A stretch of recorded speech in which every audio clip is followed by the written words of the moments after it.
রাসূলুল্লাহ বিখ্যাত সাহাবী হযরত আলী রাদিয়াল্লাহু তাআলা আনহু একদিন কাবার চত্বরে দাঁড়িয়ে আছেন। পাশে আবু জাহেল, একটা ফকির আবু জাহেলের কাছে গিয়ে বলল, আমারে কিছু দেয়। মনে রাখবেন, কাফেরের 7 পেট, মুমিনের 1 পেট। ওর কাছে ভিক্ষা থাকলেও তো দিবে না।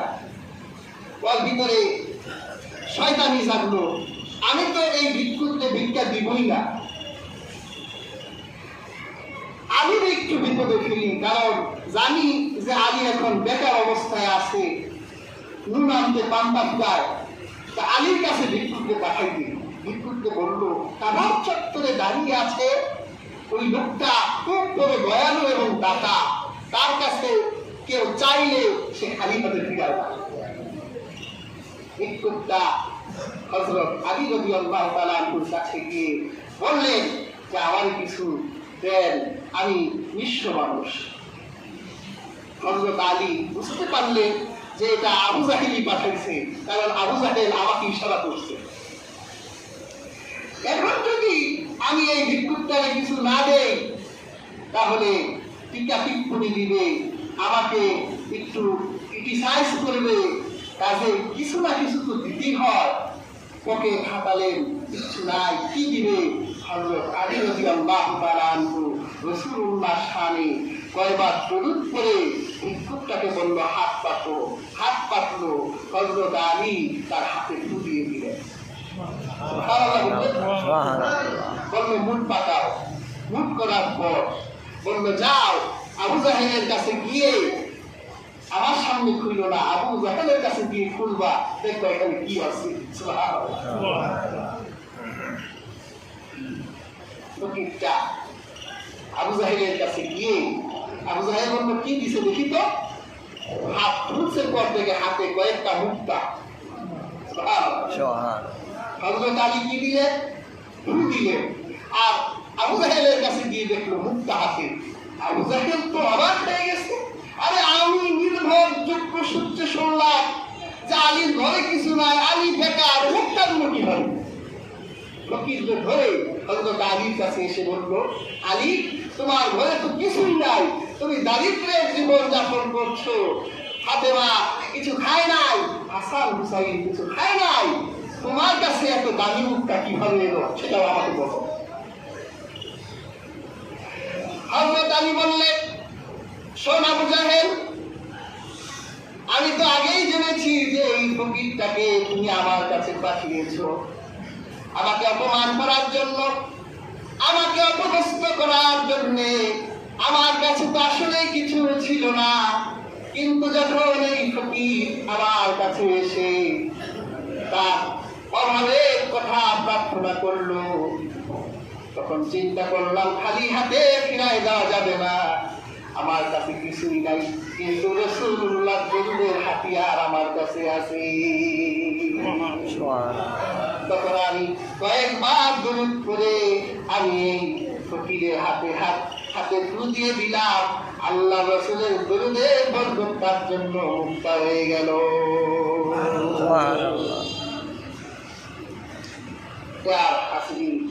রাসূলুল্লাহ দরুদ মনের আশা আকাঙ্ক্ষাকে পূর্ণ করে দেয়। রাসূলুল্লাহ দরুদ এত দামি, এক বুজুর্গ বলেছে, মৌমাছির মধু মিষ্টি হতো না, মৌমাছি তার মধুকে মিষ্টি করে রাসূলুল্লাহ শানে দরুদ পড়ে। ততক্ষণ পর্যন্ত তার চাকের মধু মিষ্টি হয় না, যতক্ষণ না মৌমাছি তার চাকে রাসূলুল্লাহ শানে দরুদের হাদিয়া না দেয়। সুবহানাল্লাহ। কিন্তু সেই রাসূলুল্লাহ আমরা চিনলাম না, আমরা সেই রাসূলুল্লাহ শানে দরুদ করি না, সালামও করি না। অথচ রাসূলুল্লাহ হাদিস পাকে বলেছে, সাইয়াহিনা ফিল আরদ, এই পৃথিবীতে আল্লাহর একদল ফেরেশতারা আছে যাদের কাজই হলো তারা দরুদ কালেক্ট করে। আমার কাছে দরুদ পাঠানো হয়,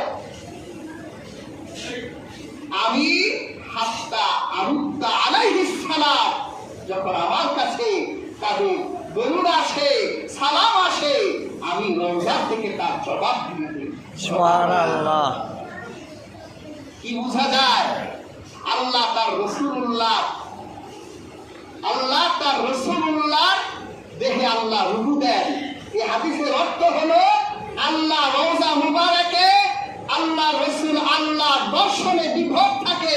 যখনই তার কোনো উম্মত রওজায় পৃথিবীর যেই প্রান্ত থেকেই দরুদ পাঠায়, তখন আল্লাহ তার রাসূলুল্লাহকে তার দৃষ্টি থেকে রাসূলুল্লাহ দরুদের দিকে রাসূলুল্লাহ দৃষ্টিকে আল্লাহ নিবদ্ধিত করিয়ে দেয়। তখন রাসূলুল্লাহ রওজা থেকে জবাব দেয়। হাদিসে এসেছে, যে ব্যক্তি আমার কবরের সামনে দাঁড়িয়ে আমাকে দরুদ দেয়, সালাম দেয়, আমি রওজা থেকে তার জবাব দিই। তাহলে রাসূলুল্লাহ কি মৃত নবী? না। জবাব কে দিতে পারে? যিনি জীবিত তিনি দিতে পারে। এই জন্য আমাদের একটা আকীদা হলো রাসূলুল্লাহ সাল্লাল্লাহু আলাইহি ওয়াসাল্লাম হায়াতুন নবী। তিনি হায়াতুন নবীর মর্যাদা নিয়ে রওজা মুবারকে দিয়ে আছে। সুবহানাল্লাহ। রাসূলুল্লাহকে আপনি হায়াতুন নবী মানেন না, তো কোরআন শরীফে যে আল্লাহ পাক বলেছেন, ওয়ালা তাকুলু লিমান ইউকতালু ফি সাবিলিল্লাহ, যারা আল্লাহর রাস্তায় নিহত হয় তোমরা তাদেরকে মৃত বলো না, বরং তারা জীবিত। আল্লাহ কোরআনে শহীদদেরকে কি বললেন? জীবিত বললেন। সূরা বাকারাতে আল্লাহ কোরআন কারিমে বলেছেন, শহীদরা রিজিক প্রাপ্ত, অর্থাৎ শহীদদের ক্ষুধা লাগে, আল্লাহ সেই শহীদদের খেতে দেন। সুবহানাল্লাহ। রাসূলুল্লাহ হাদিসে বলেছেন, প্রত্যেক নবী কবরে রিজিক প্রাপ্ত।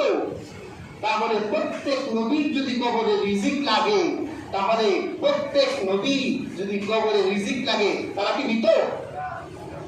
অন্য নবীরাই যদি রিজিক লাগে, তা আমার রাসূল কিভাবে মৃত হয়ে গেল তোমাদের কাছে? আমরা বিশ্বাস করি রাসূলুল্লাহ তিনি মৃত্যু স্বাদ গ্রহণ করে রওজা মুবারকে হায়াতুন নবীর মর্যাদা নিয়ে আছে। এটাই আমাদের বিশ্বাস। এটাই উপমহাদেশের জৌনপুরি, ফুরফুরা, সরসিনা, সোনাকান্দা, ফুলতলি, ধামতি, আড়াইবাড়ি, দেওবন্দি, চরমোনাই, হেফাজত সমস্ত আলেমরা রাসূলুল্লাহ শানে সবাই বিশ্বাস করে রাসূলুল্লাহ হায়াতুন নবী। আর তোমরা কোথা থেকে এসেছো? তোমরা আমার রাসূলুল্লাহকে হায়াতুন নবী মানতে চাও না। এই জন্য তোমরা আমার রাসূলের প্রতি দরুদ পড়তে কৃতজ্ঞতা করো। কিয়ামতের দিন তো বাবা তোমরা আমার রাসূলের নিকটবর্তী হতে পারবা না। ঠিক। রাসূলুল্লাহর নিকটবর্তী থাকতে হলে রাসূলুল্লাহ শানে বেশি বেশি দরুদ পড়বেন, রাসূলুল্লাহ শানে তাজিমের সাথে সালাম দিবেন। এক সময় আমাদের উপমহাদেশে প্রত্যেকটা ঘরে ঘরে দরুদ আর সালামের আমল ছিল, ঘরগুলোতে শান্তি ছিল, রহমত ছিল। আপনারা উঠাই দিলেন। এখন শুনি বাংলায় এমন কোনো ঘর নাই যে ঘরে স্বামী স্ত্রীর ভিতরে তালাকের ঘটনা ঘটে না। শান্তি নাই, ঘরে অশান্তি, সন্তান কথা শুনে না, হারাম সুদ ঘুষ ঘরে ঢুকে গেছে। কারণ ওই ঘরে রাসূলুল্লাহ শানে দরুদের আমলে এই মহান মর্যাদার আমল হয় না। ওই ঘরগুলোতে আজ বিপদ লেগে গেছে। আপনার সিস্টেম পছন্দ হয় না, ঠিক আছে, যে হুজুর ওই সিস্টেম আমাদের পছন্দ হয় না। তুমি তো ওই সিস্টেম বাদ দিতে গিয়ে সব সিস্টেম বাদ দিচ্ছ। ওই সিস্টেমে মিলাদ দরুদ তোমার পছন্দ হয় না। তুমি তো সারাদিনে রাসূলুল্লাহ শানে 100 বার তোমার সিস্টেমের দরুদটাও পড়ো না। এইভাবে পৃথিবীর মুখ থেকে তুমি রাসূলুল্লাহ থেকে নিজেকে বিচ্ছিন্ন করে দিচ্ছ। কিয়ামতের দিন তুমি রাসূলুল্লাহ থেকে দূরে চলে যাবে। মনে রাখবে, পৃথিবীর প্রত্যেক আমলে আল্লাহ তার রাসূলকে রেখেছে। আল্লাহ কোরআনে নির্দেশ দিয়েছে, ওয়ারাফা'না লাকা যিকরা, হে রাসূল আমি আপনার জিকিরকে বুলন্দ করেছি। এর অর্থ হলো আযান হলে ওই আযানে যদি আমি আল্লাহর নাম থাকে, ওই আযানে আপনি মুহাম্মদুর রাসূলুল্লাহ থাকবেন। যদি নামাজের একামাতে আমি আল্লাহর নাম থাকে, তাহলে ওই নামাজের একামাতে আপনি রাসূলুল্লাহর নাম থাকবে। যদি আমার বান্দারা নামাজে দাঁড়ায়, যদি আমাকে তার নামাজে সে ডাকে, ওই নামাজে আমি আপনার নামকে রেখে দিব। সুবহানাল্লাহ। যদি তারা দোয়ায় হাত তুলে, আমি তাদের দোয়া আকাশে ঝুলিয়ে রাখবো যতক্ষণ পর্যন্ত তারা আপনার প্রতি দরুদ না পড়ে। যেখানে আল্লাহ, সেখানে আল্লাহ তার রাসূলকে রেখেছে। সেই জন্যই রাসূলুল্লাহ বলেছেন, যখন মুয়াজ্জিন আযান দেয়, সে আযানে যা বলে তোমরা তা বলো। যখন আযান সমাপ্ত হয়ে যায়, তোমরা আমার প্রতি দরুদ পড়ো, আমার জন্য আল্লাহর কাছে উসিলা চাও, তোমাদের জন্য আমি রাসূলের শাফাআত ওয়াজিব হয়ে যাবে। সুবহানাল্লাহ। আজকে কোথায় গেল দরুদ? তো সব জায়গা থেকে আমরা বাদ দিয়ে দিয়েছি। কাজে হাজরি, সোনালী দিন ফিরিয়ে আনুন, সোনালী মানুষ হন। মনের আকাঙ্ক্ষা পূর্ণ করতে চাইলে, রহমত প্রাপ্ত বান্দা হতে চাইলে রাসূলুল্লাহর সাথে মহব্বত রাখেন। রাসূলুল্লাহর শানে হর হামেশা আপনি দরুদ শরীফ পড়তে থাকেন। আপনি যদি 100 বার তাসবিহ জপেন, আর আপনি যদি 100 বার দরুদ পড়েন, আমার আল্লাহ তার তাসবিহ চেয়েও রাসূলুল্লাহর দরুদকে বেশি ভালোবাসে। সুবহানাল্লাহ। তাহলে বলবেন না কেন? আল্লাহর জিকির, রাসূলুল্লাহর দরুদ, আল্লাহ বেশি ভালোবাসে কোনটা? কারণ ওই দরুদের ভিতরটা আপনি আল্লাহর কাছেই যাচ্ছেন। আল্লাহুম্মা, হে আল্লাহ, সাল্লি আলা মুহাম্মদ সাল্লাল্লাহু আলাইহি ওয়াসাল্লাম। আপনি রাসূলুল্লাহর উপর সালাত এবং দরুদ, তাহলে আপনি তো রাসূলুল্লাহর দরুদের ভিতরে রাসূলের প্রতি সালাতও চাইলেন, আল্লাহর কাছে প্রার্থনাও করলেন। কাজেই হাজরি হর হামেশা জীবনের প্রত্যেক পদক্ষেপে দরুদ পড়ুন। আপনার প্রত্যেক নিঃশ্বাসে দরুদের আমল জারি করুন। দেখবেন মদিনার রাসূলের সাথে আপনার দিদার হয়ে গেছে। মদিনার রাসূলকে আপনি যদি দেখতে চান, তাহলে দরুদের আমল বাড়াই দেন। দেখবেন স্বপ্নের ঘরে, ঘুমের ঘরে মদিনার রাসূল আপনার ভাঙ্গা ঘরের ভিতর চলে এসেছে। দিদার দিয়ে যাবে, কথা বলে যাবে, সান্ত্বনা দিয়ে যাবে। আল্লাহ তাআলা আমাদের প্রত্যেককে রাসূলুল্লাহর শানে অধিক পরিমাণ দরুদ ও সালাম করার তৌফিক দান করুন।